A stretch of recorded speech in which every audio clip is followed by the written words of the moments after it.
rero Imana ishimwe kubw'iri teraniro, kandi Imana ishimwe kubw'abaduteze amatwi ko hari inkuru twumvise ya Yesu. Abatarayumva uyu munsi tubabwiye ko hari inkuru nziza ya Yesu watwitangiye ku musaraba, agapfa agahambwa, hanyuma akazukana ubutware.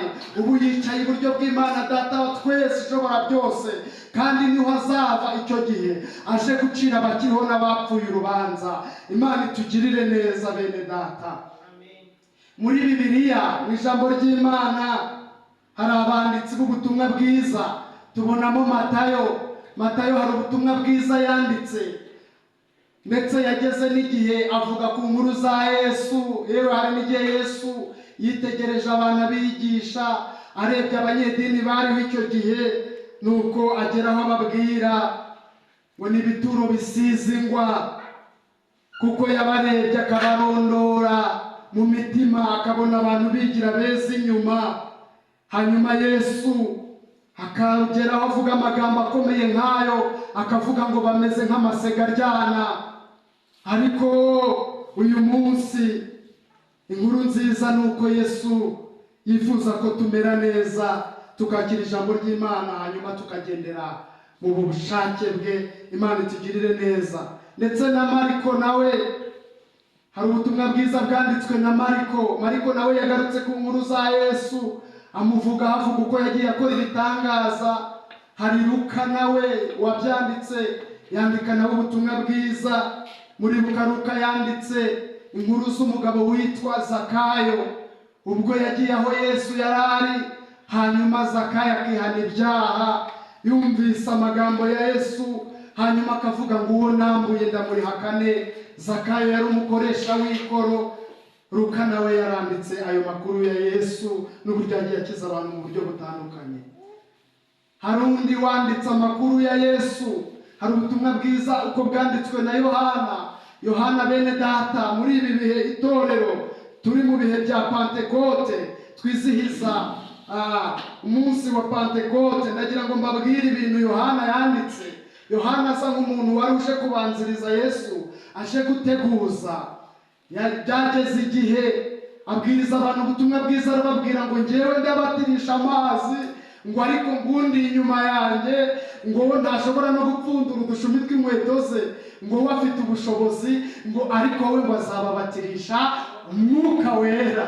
Imana ishimwe cyane. Turashimira Imana nubwo hari umubatizo wa Yohana abantu babatijwe. Nawe uduteze amatwi muri uyu mwanya, cyangwa nawe uri hano mu iteraniro, birashoboka ko wabatijwe umubatizo wa Yohana. Hari umubatizo w'amazi twita umubatizo wa Yohana, aho pastor ashobora kukubatiza, ariko hari umubatizo w'Imana ikubatiza. Imana ishimwe cyane.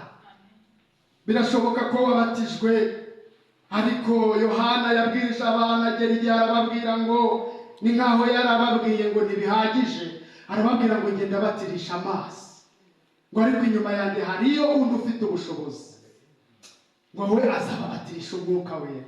Rero bene data, hari igihe abantu babatizwa mu matorero mu buryo butandukanye, bagakomeza gukora ibyaha.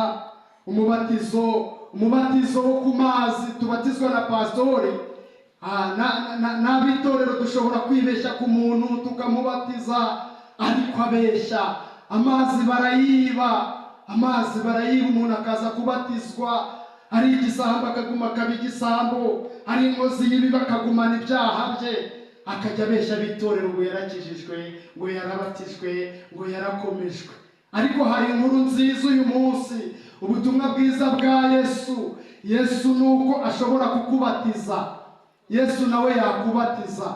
Hanyuma uwo mubatizo tutangira umuntu ubuhamya hano mu itorero nk'abantu ntitureba mu mutima, umuntu akabatizwa yatubwiye ko yizeye ijambo ry'Imana. Ariko ndagira ngo mbakumbuze kubatizwa muri uyu mubatizo we Yesu yibatirizaho ubwe, nuko uyu mubatizo ari ijuru rifata icyemezo.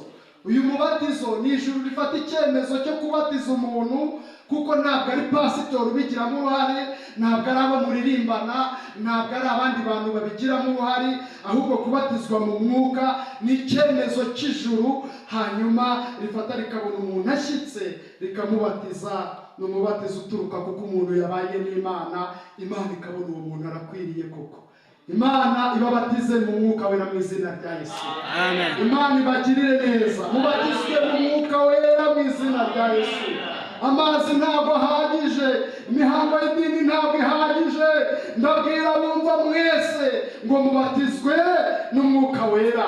Yesu afata icyemezo ku buzima bwawe, abona ukwiriye, hanyuma akubatize, amateka ku buzima bwawe ahinduke. Ngwiyi inkuru ya Yesu, ngwiyi inkuru y'umunezero, ngwiyi inkuru y'ijambo ry'Imana.